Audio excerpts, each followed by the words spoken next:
దేశ సైనికులకు జన్మనిచ్చిన తల్లిదండ్రులకు పాదాభివందనం. Srikakulam municipal commissioner Hanumanth Kurma Rao.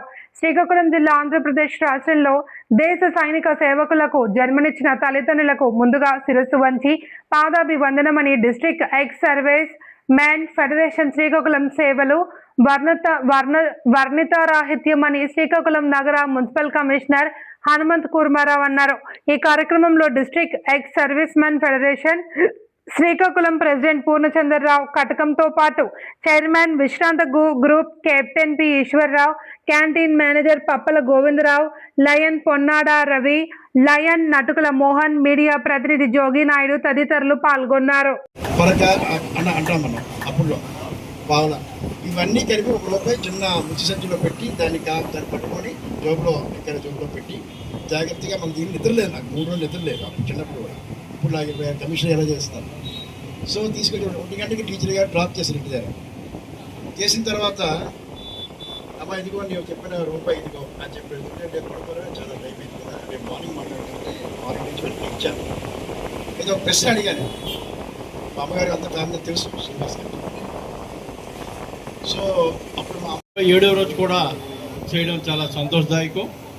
దీనికి ముఖ్య అతిథిగా విచ్చేసిన మన అందరి అభిమాని ఎవరండి? మనందరి అభిమాని కమిషనర్ గారు.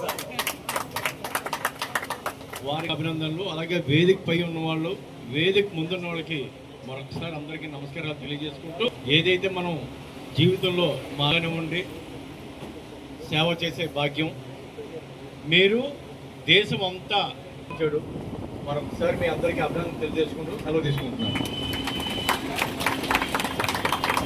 Thank you so much sir for your best wishes. సరే, నమస్కారం. ఈరోజు చాలా శుభదినం. ఎందుకంటే మున్సిపల్ కమిషనర్ గారు అందరికీ కూడా ఒక మీటింగ్ పెట్టారు ఆ మధ్యకాలంలో.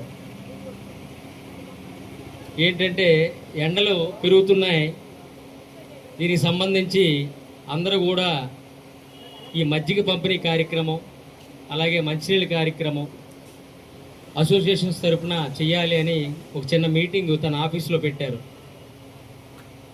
ఆ ఆఫీసులో పెడితే దానికి స్పందించినటువంటి ఎక్స్ ఆర్మీ ఫిరల్ 28వ తేదీన ప్రారంభించినటువంటి ఈ కార్యక్రమం ఏకదాటిగా ఏ రోజు కూడా ఆపకుండా ఎక్స్ ఆర్మీ ఫెడరేషన్ వారందరికి కూడా శిరస్సు ఉంచి నేను పాదాభివందనాలు తెలియజేసుకుంటున్నాను.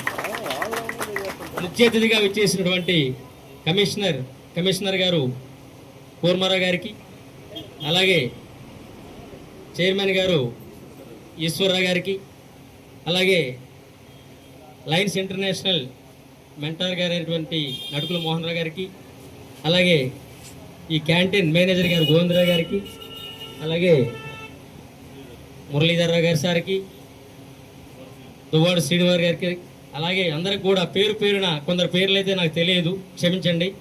అందరికి కూడా పేరు పేరున హృదయపూర్వక శుభాకాంక్షలు, హృదయపూర్వక ధన్యవాదాలు తెలియజేసుకుంటున్నాను. అలాగే ఈ కార్యక్రమాన్ని ఈ సంవత్సరం ఇప్పుడుతో అయిపోయింది అనేసి మీరు ఆపొద్దు దయచేసి. ఎందుకంటే చాలా మంచి కార్యక్రమం చేశారు. జిల్లా వ్యాప్తంగా మీ ఎక్స్ ఆర్మీ ఫెడరేషన్ వారు చేసినటువంటి ఈ కార్యక్రమం మీడియా కవరేజ్ కూడా చాలా బాగా జరిగిందని ఇంత మూలంగా తెలియజేసుకుంటున్నాను. మీ సేవా కార్యక్రమాలు ఇంకా ఇంకా ఇంకా చాలా కార్యక్రమాలు చేసి ఈ జిల్లా స్థాయిలోనే కాదు రాష్ట్ర స్థాయిలో కూడా శ్రీకాకుళం జిల్లా ఎక్స్ ఫెడరేషన్ ఛాంబర్ వారు చాలా బాగా చేస్తున్నారు అనేటి కార్యక్రమం అందరికీ చేరాలని ఇందు మూలంగా తెలియజేసుకుంటున్నాను. అలాగే నాకు ఈ అవకాశాన్ని ఇచ్చినటువంటి ప్రెసిడెంట్ గారు కటకం పూర్ణచంద్రరావు గారికి ధన్యవాదాలు తెలియజేసుకుంటున్నాను. మీడియా మిత్రులందరూ కూడా నా యొక్క ధన్యవాదాలు. Thank you very much.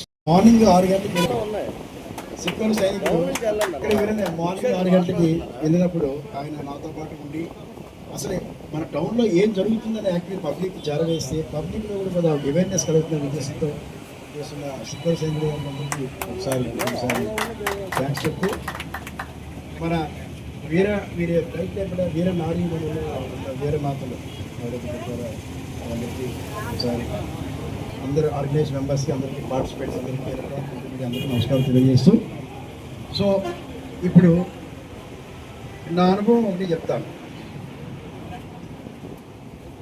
Ramesh బాగా కదా. నా అనుభవం ఏంటంటే ఏ వ్యక్తి అయినా ప్రతి ఒక వ్యక్తి కూడా మొట్టమొదటిగా ఒక సమాజానికి ఉపయోగపడే వ్యక్తిగా ఉండాలి అంటే ఖచ్చితంగా దానికి the most important person is mother. Mother is the most important person. ఎందుకంటే నేను 5వ తరగతి చదువుతున్నప్పుడు ఇదే నాంది అని ఒక నాటిక వేసినప్పుడు నర్సింహపేట చదువుకున్నప్పుడు ఇంటర్మీడియట్ ఎంపీసీ మ్యాథ్స్ ఆ రోజుల్లో, తర్వాత బీటెక్ ఎంటెక్ ఎంబీఏ చేశాను. అప్పుడు మా అమ్మగారు 5th స్టాండర్డ్లో మేము చదువుతున్నప్పుడు ఇదే నాంది అనే ఒక నాటిక వేసి సెలెక్ట్ అయిన తర్వాత హైదరాబాద్లో రవీంద్ర భారతి వెళ్ళాము. ఫస్ట్ టైం శ్రీకాకుళం బౌండరీస్ దాటిలో నర్సంపేట నుంచి ఏం తెలియదు మాకు. అప్పుడు ఒక 10 రూపాయలు ఇచ్చి, మా అమ్మగారు 10 రూపాయలు ఇచ్చి, చాలా దూర ప్రాంతం వెళ్తాం, భయం కదా ఆ రోజుల్లో ఏం తెలియదు,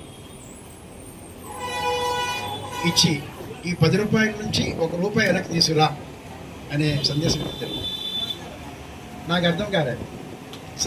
పోకుండా జాగ్రత్తగా మా అమ్మ చెప్పింది కాబట్టి ఆ ఆలోచనతో ఆ 10 రూపాయలు అలా కాపాడుతూ మళ్ళీ 3 రోజుల్లో రూపాయి తీసుకురామని చెప్పారు కదా, 1 rupee back home. So 1 rupee ఏంటంటే పైసా. స్వాగతం. తర్వాత అలాగే రవి గారికి, తర్వాత వచ్చిన పెద్దలందరికీ. ముఖ్యంగా ఈ కార్యక్రమం మనం అనుకున్నాము, ఏదో చాలా సింపుల్గా మొదలుపెట్టాము. అది కూడాను ప్రోత్సాహం ఇచ్చింది మన కమిషనర్ గారే. కమిషనర్ గారు ఎండలు మొదలైనప్పుడు in the month of April జ్ఞాపకం చేశారు, మనం ఏంటి చేస్తే బాగుంటుందని. చాలా విషయాలు డిస్కస్ అయ్యాయి. అయితే అప్పుడు మనకి ఈ బాధ్యత అప్పచెప్పారు. ఒకవేళ కానీ మీరు మీ రిసోర్సెస్తో కనీసం ఒక 2 పెట్టమని. కానీ అప్పుడు మాత్రం మనం ఒప్పుకున్నాం, 1 పెడతాం సార్, 2 చూస్తాం, ఎందుకంటే ఇది మొదటిసారి మేము చేస్తున్నాం అని. అయితే సరే అనుకుని 28వ తారీఖు ఏప్రిల్కి మొదలుపెట్టాం. మొదలుపెట్టిన తర్వాత కొంచెం అటు ఇటు ముందు స్టార్టింగ్ అయ్యింది. ఎందుకంటే దీనికి కావాల్సిన రిసోర్సెస్ అంటే డబ్బులు కావాలా, డబ్బుల కన్నా ఎక్కువ మ్యాన్ పవర్. డబ్బులు మనం అడిగామంటే అడగకుండా కూడా చాలామంది మనకి ఫోన్పే చేసి డబ్బులు ఇస్తున్నారు. కానీ డబ్బులు అక్కడ సెకండ్, ఫస్ట్ ఏంటంటే మ్యాన్ పవర్. ఎవరైతే ఈ ఎండలను వచ్చి నిలబడి ఇక్కడ సేవ చేయగలరో, ఒక 3 గంటలు 2-3 గంటలు సేవ చేయాలి ఎండలోనే. దానికోసమని మనం మెల్లిగా డెవలప్ చేసుకొని దీని మీద రేకుల మీద మళ్ళీ కాంటాక్ట్ చేసుకొని అంటే సర్వ్ చేస్తున్న వాళ్ళు కూడా కష్టం ఉంది. అయితే ఇలాగా మనం ప్రోగ్రెస్ అయ్యాము, చాలా ఇంప్రూవ్మెంట్ చేసుకున్నాము. మన సిస్టంలో కూడాను కావాల్సిన సామగ్రి కొనుక్కున్నాము. అలాగా మధ్యన ఒకసారి మొట్టమొదటిగా I salute to all soldiers of army, air force అంటే వారి కుటుంబ సభ్యులందరికీ సెల్యూట్ అయ్యారు. సో ముఖ్యంగా నాకు గుర్తు కొద్దిగా ఉంది, బట్ మన వాళ్ళంతా వచ్చి ఒకసారి కమిషనర్గా మళ్ళీ రీజాయిన్ అయిన తర్వాత మన వాళ్ళు యాక్చువల్గా ఉందో కాన్సెప్ట్ సంబంధించి ప్రతి సంవత్సరం మనం చలివేంద్రం అనే కాన్సెప్ట్ పెడుతున్నాం. అది మున్సిపల్ కార్పొరేషను ఎక్స్క్లూజివ్గా ఆర్గనైజ్ చేయడానికి స్టాఫ్కి ఉన్న సమయం కానీ లేకపోతే మేనేజ్మెంట్ స్కిల్స్ కానీ కొద్దిగా లోపించాయి అనే ఒక అంశాన్ని గుర్తించి